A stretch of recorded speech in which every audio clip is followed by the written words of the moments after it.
During the COVID-19 pandemic, not long ago, there was a lot of hot commodities. One of the hot commodities was hand sanitizer. There was a big shortage. I was pastoring a church in California at the time, and you could not find it anywhere. Somebody in the church bought a pallet of hand sanitizer for their family. It was just him and his wife. Maybe, I think they had a baby at that point. But he bought a pallet, and he was generous enough to donate a bottle to the church. And the church bottle of hand sanitizer mysteriously disappeared, but God provided me one. It was a hot commodity. Why? Because we don't want to pick up contagious germs, do we? I interned at a church in Canada, and the pastor was insistent that it was one of the things he's proud of. It's like one of the jobs that we did when we were interns at that church in Surrey, suburb of Vancouver. Before the services, we were to take cloths, sanitizing wipes, and wipe all of the specific doorknobs everywhere that people would touch, up and down the doors, except for some. And this was even before COVID. He said, all the doorknobs that are brass, you don't need to wipe clean. He says, I'm trying to get as many doorknobs brass as possible. Why don't we need to wipe those? Because brass can actually disinfect itself. In fact, certain metals have been found to inactivate bacteria, including staph, E. coli, and 99% of fungi. They can cause disease, and they disinfect themselves automatically within 8 hours. And because of that, brass is often selected as a sanitary option at healthcare facilities. You see, we don't want the contagious germs. Yet we encounter contagious germs everywhere. Have you ever wondered who sat in that seat last that you're sitting in? Have you ever wondered the kind of germs that are in front of you as you reach forward to grab a pen or a connection card? I don't know if the pew Bibles have ever really been sanitized. I don't know what I'm hanging on to right now. And yet we take this stuff for granted. We'll go out to eat and we'll order food and we'll assume the food's great, but have you ever wondered the germs that are on the peel of that lemon that's in your water? Do you think that they actually sanitize the outside of the lemon? No! From the time when they pick it, from the trucks that it goes into, the bins, the crates, and then the people in there, in Walmart, let's see, all everywhere. I'll have mine with no lemon, please. It's everywhere. But there is somebody that is more contagious than any germ, and that is Jesus. Look at verse 21 of Mark chapter 5. We're going to read this whole chapter, the end of this chapter. This is a story of a guy named Jairus, also called Jairus, different pronunciation. Same dude, okay? Probably go back and forth in the pronunciation. He has one of those names. When Jesus had crossed again in the boat to the other side, a great crowd gathered about him, and he was beside the sea. Then came one of the rulers of the synagogue, Jairus by name. So this guy's important. He's a ruler of the synagogue. And seeing him, he came to Jesus, fell at his feet, and implored him earnestly. He was desperate, saying, "My little daughter is at the point of death. Come and lay your hands on her so that she may be well and live." So Jesus went with him. And a great crowd followed him and thronged about him. Completely crowded. And if you read the Gospel of Mark up until 5, this is common. Jesus couldn't get away from the crowds. They thronged him constantly. Verse 25.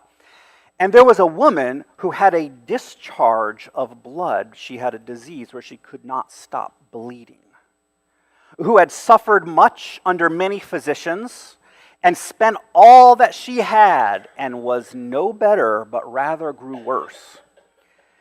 And she heard reports about Jesus and came up behind him in the crowd and touched his garment. For she said, "If I even touch his garments, I will be made well." And immediately the flow of blood dried up, and she felt in her body that she was healed of her disease.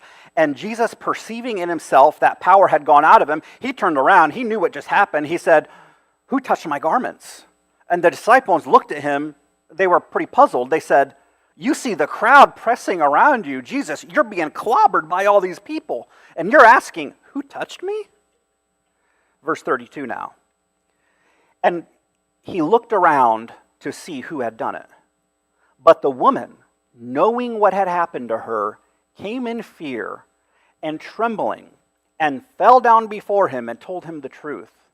And this was Jesus' response to her. He said to her, "Daughter." Interesting word. Jesus usually doesn't go around telling ladies, "Daughter." Interesting. We're going to come back to that. He says, "Daughter, your faith has made you well. Go in peace and be healed of your disease." While he was speaking, there came from the ruler's house someone who said, "Your daughter is dead. Why trouble the teacher any further?" Now, if we stop right here and just think about it, Jesus was on a life and death mission to prevent this little girl from dying. Apparently, he got distracted. It's almost how it reads. This is what's called a sandwich. Just like you have, the piece of bread and the piece of bread and the meat in the middle, this is a sandwich. In fact, this story of the Jairus' daughter and the woman with the issue of blood is mentioned in all three synoptic gospels, in Matthew, Mark, and in Luke. All three times they're mentioned together. All three times you're introduced to the request. Jesus seemingly gets distracted, although it's not really a distraction, but it looks like it. And then the girl dies, and then Jesus goes back and finishes the job with the daughter. All three times the story's told the same way. So it looks like a tragedy here. Oh no, you wasted your time with this woman who was already sick, who was a castaway in society, and Jesus, you forgot about the important people, the ruler of the synagogue's daughter. Right?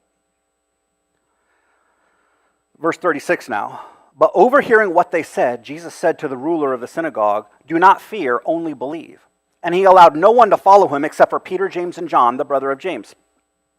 They came to the house of the ruler of the synagogue. Jesus saw a commotion and the people weeping and wailing loudly. And when they had entered, they said to him, "Why are you making a commotion and weeping? This child's not dead, she's sleeping." And they laughed at him.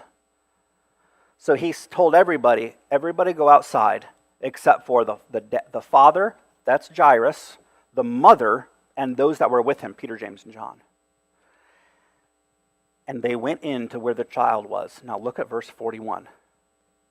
Taking her by the hand, he said to her, said the words, which means, "Little girl, I say to you, arise." And immediately the girl got up and began walking. She was about 12 years of age. And they were immediately overcome with amazement. And he strictly charged them that they should tell no one of this, and they should give her something to eat. What do you make of a story like this when you read it? Did Jesus get distracted? Moreover, why is the story with this woman with the issue of blood sandwiched in between the story of Jairus here? It's like this because all three authors, Matthew, Mark, and Luke, are providing a contrast between these two individuals, between Jairus' daughter and between this woman with the issue of blood. There's a contrast. In fact, there are 7 elements of contrast. Now, some of this contrast are parallel, which is they're identical, right? Some of them are not identical. Some of them are polar opposites, but there's a contrast. This contrast here is that Jairus' daughter is 12 years old. Well, the woman with the issue of blood has been bleeding for how many years? 12. That should catch your attention. We don't want to read into anything, but at the same time, just keep it in the back of your mind. Is there a correlation? Jairus' daughter was at the top of the social ladder. Her dad was an important, influential person, one of the rulers of the synagogue. The woman with the issue of blood was at the bottom of the social ladder. By ceremonial laws, if she had a disease like that, she was declared unclean. She wasn't even supposed to be around other people. Jairus' daughter had full participation in religion, in religious life. In ministry life, if you are a pastor's kid, it's abbreviated, oh yeah, he's a PK. He's a pastor's kid. That's what they say. She was a PK. Her dad was a ruler of the synagogue. Missionary kid is an MK.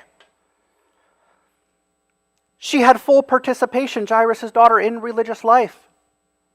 The woman with the issue of blood, because she was unclean, she had very limited participation in religious life. In fact, when she went to worship, if she got that privilege, she had to be separated by a curtain from everybody else. The Jairus' daughter had her dad, the heroic dad that fights for her cause and seeks out Jesus. And there's nothing wrong with that. That's a good thing. That's a good thing. Yet, what did this woman with the issue of blood have? She'd suffered much under many physicians. She had spent all that she had and was no better, rather than grew worse. She didn't have a dad to fight for her. Think about that. She didn't have a dad. Let alone have a dad like Jairus. There's nowhere that the scripture, the Mark writes the story clearly saying there is nobody that offered this woman help. She was a loner. She was all alone. She had to fight for herself. She spent all that she had on all of these physicians, and she was worse. Complete opposite of Jairus' daughter. They were both in helpless situations. One was about to die. The other had the issue of blood. And if that's growing worse, chances are you're probably not going to live too much longer. It's not good to bleed, you know. And that interesting, both of them were healed by a touch of a hand. That's fascinating. Look at verse 27, the issue of blood, the lady with the issue of blood. She'd heard reports about Jesus and came up behind him to the crowd and touched his garment. Now, there's a lot of things wrong with that statement. Because if you had a disease like this and were issued of blood, you shouldn't even have been in crowds. She was out of line just to even be in the crowds, let alone actually reaching out and touching somebody. That's a big no-no. She was completely, in society, she was out of line completely right there. But because of the touch of the hand, she was healed. And yet, look in verse 41. Jesus comes to Jairus' daughter. How did he heal her? Taking her by the hand, he said to her, arise. Interesting similarity there. The seventh correlation is that this Jairus' daughter is somebody's daughter, Jairus' daughter. As we've already talked about, this woman with the issue of blood has nobody to fight for her, apparently no dad, which is why Jesus uses this language in verse 34. He said to her, daughter. That's not a word that Jesus goes around. Jesus doesn't go around saying sons, daughters. In fact, it's the only time in the book of Mark Jesus calls somebody daughter. She becomes Jesus' daughter. Now, this thing of touching, though, is interesting and healing. We've seen several healings take place so far in this book of Mark as we've journeyed through. In fact, just scroll back a couple pages. In Mark chapter 1 is the first time Jesus heals somebody by touching. Mark chapter 1, verse 40. A leper came to him. Now, leprosy was a disease and still is a disease that is extremely contagious. One thing you never want to do, you never want to touch somebody with leprosy. They were declared unclean. They were not allowed, had to live in their own areas there. They surely weren't allowed to touch anybody. A leper came to him, imploring him, kneeling and said to him, if you will, make me clean. The leper, moved with pity, Jesus stretched out his hand and touched him. You never want to touch a leper. But he stretched out his hand and touched him. And immediately the leprosy left him and he became clean. Why would Jesus touch unclean people?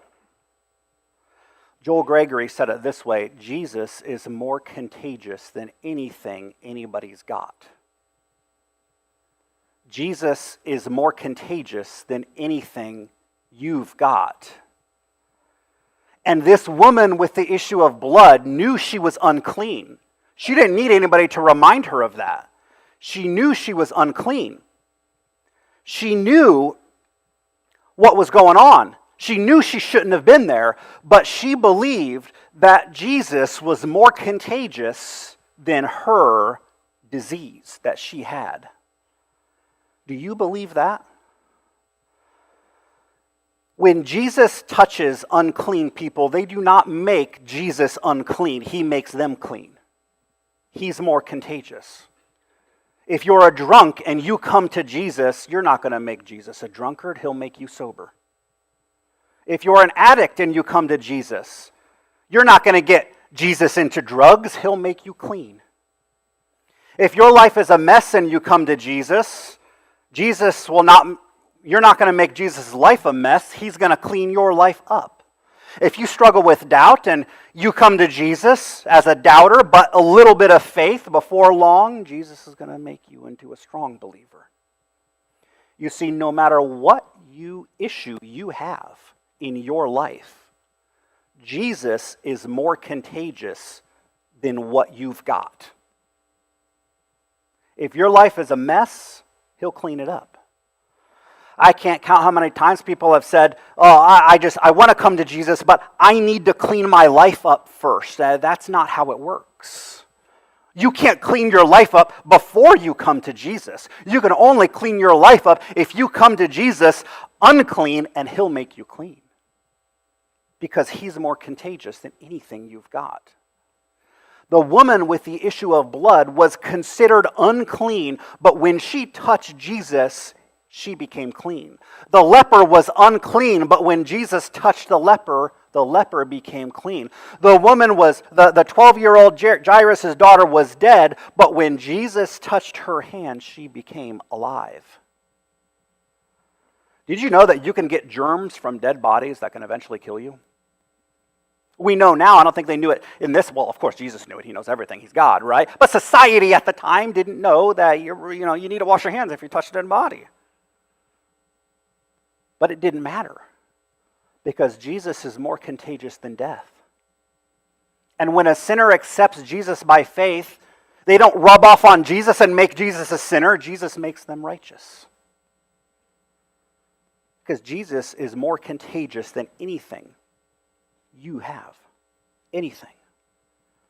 And yet, here's another contrast in this passage. Jairus' daughter was known for what was good about her. Think about that. She was a PK. She was the son or the daughter of Jairus, the ruler of the synagogue. Jairus' daughter is not named, but she's not named. She doesn't need her own name. She's Jairus' daughter. She's unacceptable in society. She's born into a good family. She already has a good name. She has a good name because her father has a good name, Jairus. Even though she's not named, she doesn't need to be named. She has a positive association in society. That's where it says there. I'm in Mark 2. Let me turn back. That's where it says. Then came one of the rulers of the synagogue. That's why that's in there. Jairus by name. Seeking him earnestly. My little daughter. Everybody in the synagogue. Did you hear about Jairus' daughter? Yes, there was probably a prayer meeting at the synagogue. Everybody loved Jairus' little 12-year-old daughter. She was known for the good.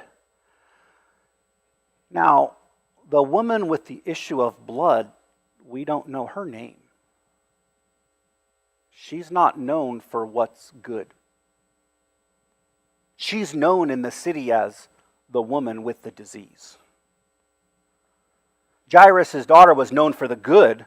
The woman with the issue of blood was labeled by what's wrong with her. Society will do that. Society did that then, and society does that today. Society will label you by what is wrong with you. Well, we don't know her name. It's just the woman with the issue of blood. That's who she is. That's her identity. That's her castaway status that has become her name. Nobody knows her name. She's just that homeless woman that can't stop bleeding. You seen her around town? The woman with the issue of blood is labeled by what's wrong with her. She's at the, talk about being at the bottom of the social ladder. No name, just known for her disease. The Bible doesn't even mention her. In the book of Mark alone, right here, okay, all these people have been healed by Jesus. None of them in Mark, we know their names. The leper, known by what's wrong with them. The paralytic, remember the person that was paralyzed? Yeah, I know that guy. What's his name? I don't know. Just the paralyzed guy. The man with the withered hand. What's his name? You're not going to find it in Mark. What about the demon-possessed man? We know him as the maniac of Gadara, right? What's his name? Society doesn't care about his name. He's just that crazy dude. It's not in Mark. And then we come to this woman with the issue of blood. None of their names are mentioned. Only their problems are mentioned. You may feel like you only have problems to bring to Jesus.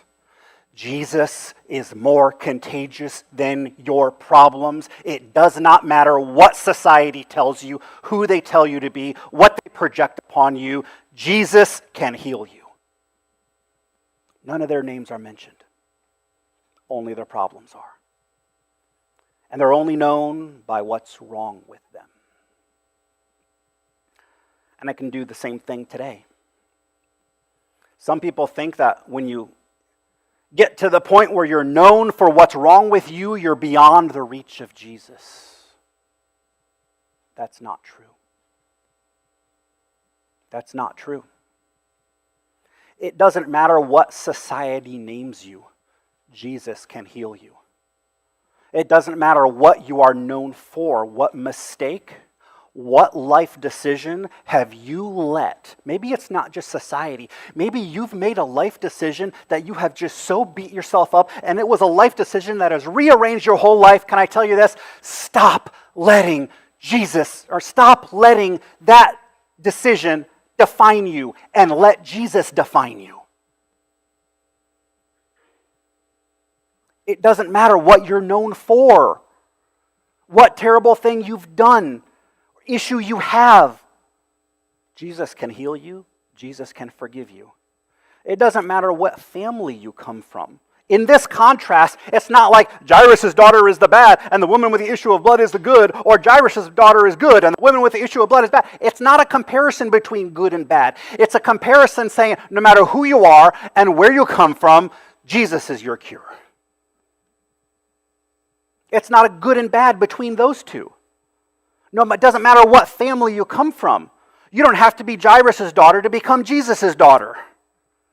Some people think the only ones that really become Jesus' daughter are the people that are raised and have such a good life and are perfect parents like Jairus' daughter.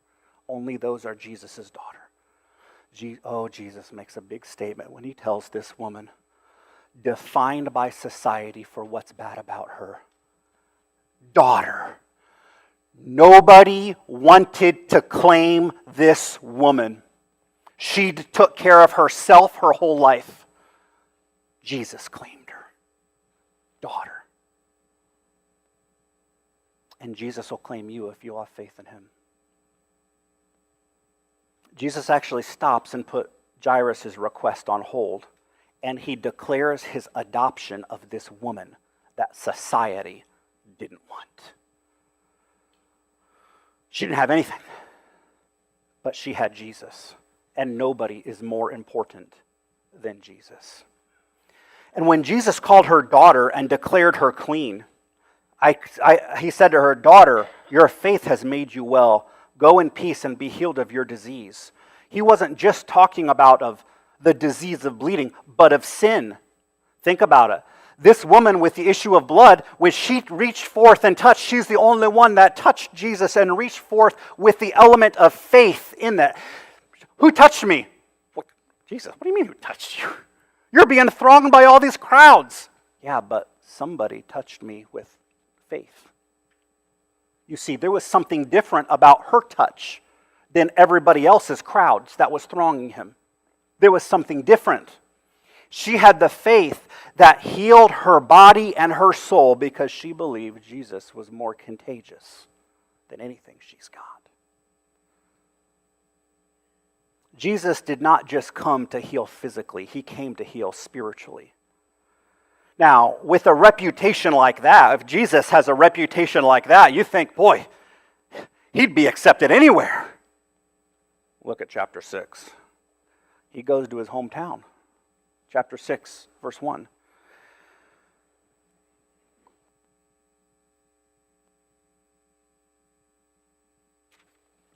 Chapter 6 and verse 1. He went away from there and came to his own hometown. His disciples followed him, and on the Sabbath he began to teach in the synagogue. And many who heard him were astonished, saying, "Where did this man get these things? What wisdom is given to him? How are such mighty works done by his hands? Is not this the carpenter, the son of Mary and the brother of James and Joseph and Judas and Simon? Are not his sisters here with us?" And they took offense at him. Jesus said to them, a prophet is not without honor, except in his own hometown and among his relatives in his own household. And he could do no mighty work there, except that he laid his hands on a few sick people and healed them. And he marveled because of their unbelief. And he went about the villages teaching. So what's going on here? There's actually a threefold contrast in this passage. The first contrast is between Jairus' daughter and the woman with the issue of blood. Both of them, there are people in both stories that had an element of faith in Jesus and realized that Jesus is greater than any problem they have, and Jesus healed them both. So once again, it's not a good and bad between Jairus' daughter and the woman. They're both good examples. Now this example in Nazareth is the third contrast in this passage. Their reaction to Jesus is actually very derogatory. It's very derogatory. Look at verse 2.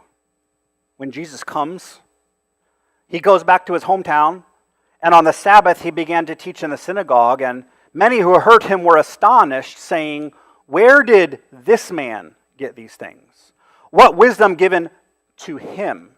How are mighty works done by his hands?" They won't say Jesus' name. In the original language, there's two different forms of one word. The word autos. The first one is, this man is tauton, and then the last one is autos, all forms. Basically what it's saying is, have you ever been somewhere, somebody tries something, like, oh yeah, look at this guy. This guy's got it. Who is this guy? Where did this guy come from? That's what it's talking about. They're speaking to him derogatorily. Listen, don't tell me they don't know his names. They know exactly who Jesus is. They know his name. He says, "Is not this the carpenter, the son of Mary, the brother of James, Joseph, Judas and Simon?"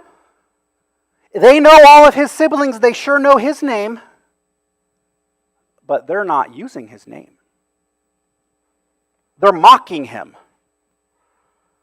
They're saying, "Who are you? What are you doing here? Who do you think you are? Look at this guy. Since when are you a teacher? Excuse me, where'd you get your wisdom?" They refuse to say his name. They don't even acknowledge his name. And that is evidence of their lack of faith. It's just like in Mark chapter 2, where the scribes and Pharisees do the exact same thing. They know Jesus' name in Mark chapter 2 and verse 6 and 7. Now, some of the scribes and Pharisees were questioning in their hearts, why does this man speak like that? This man. No name.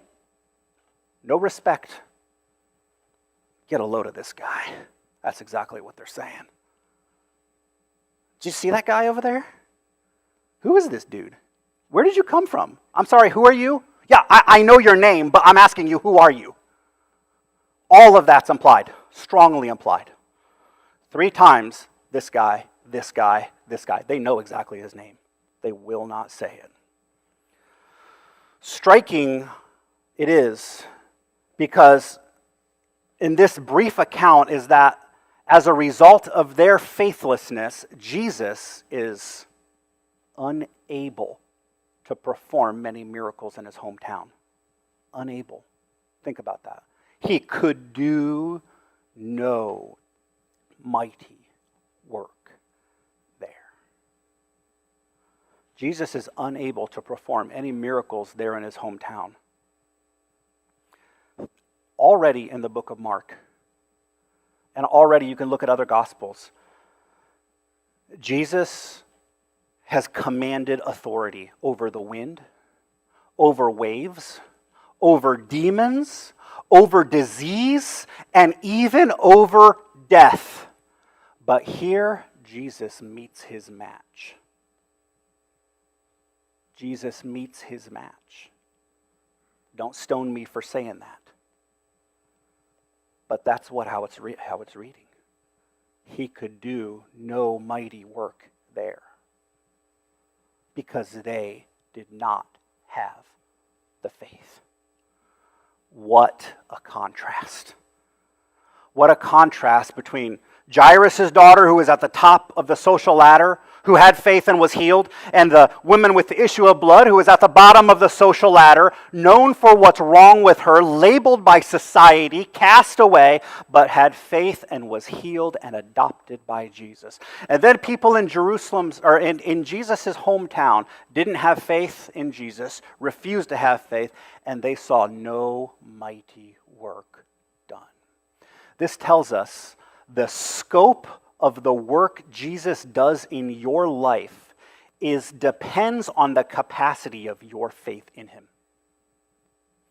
The scope of the work Jesus does in your life depends on your capacity to have faith in Jesus.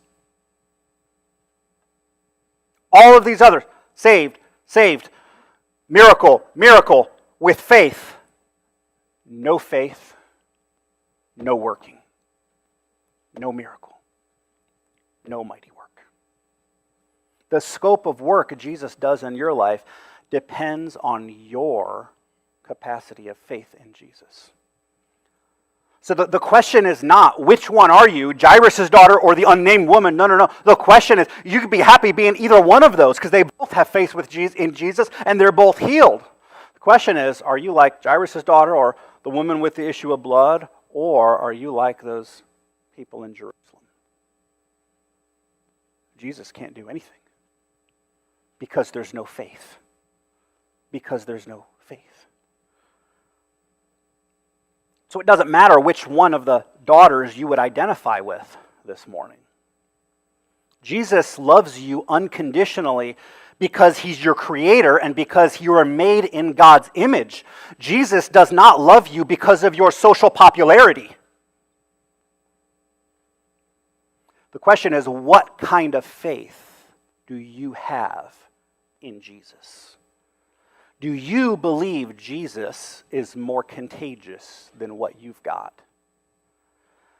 Do you believe Jesus is more contagious than your sin? Do you believe he can heal your disease of sin? And are you willing to be transformed by faith?